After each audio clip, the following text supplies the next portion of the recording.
तीन प्रोफाइल है, एक डेवऑप्स की है और एक सेल्सफोर्स डेवलपर की प्रोफाइल है और एक AWS की है।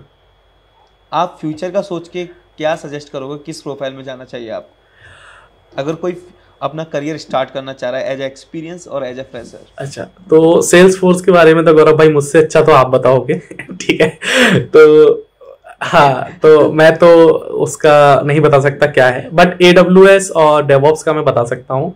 तो AWS का देखिए है कि क्लाउड, मोस्टली क्लाउड का काम है सारा। ठीक है, क्लाउड इज लाइक सब कुछ आपका AWS के इंफ्रास्ट्रक्चर पे प्रोविजन होना है। ठीक है, बट अगर आप डेवऑप्स सीख लेते हो तो आपको AWS भी आता है, ठीक है, फिर डेवऑप्स भी आता है, तो वो एक वाइड हो जाएगा।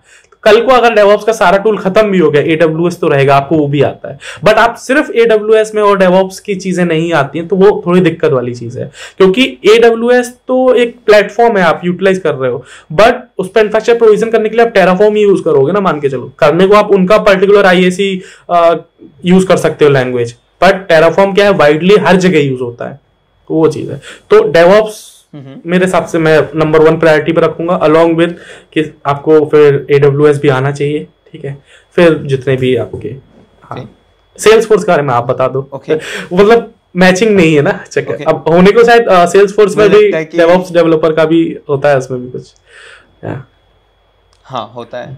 मतलब अगर आप सेल्स फोर्स में जाते हो, कहीं ना कहीं आप डेवऑप्स यूज कर रहे हो। जैसे मैं आपने बताया था एक चीज, जब डिप्लॉयमेंट करते हो तो डेवऑप्स का यूज होता है।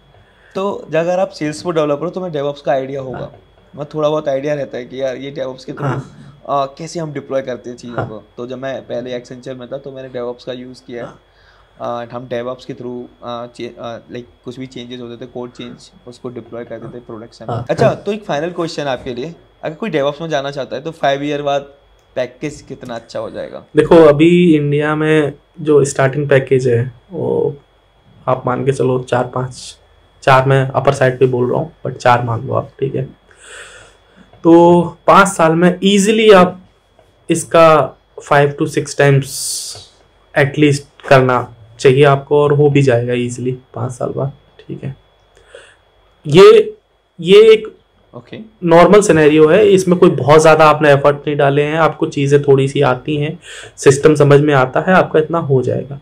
आप थोड़े अगर अच्छे रिसोर्स हो तो आप ये मान के चलिए कि आप मतलब 8 टाइम्स तक भी जा सकते हो इजीली। मतलब है रिक्वायरमेंट, लोग देते हैं पैसे।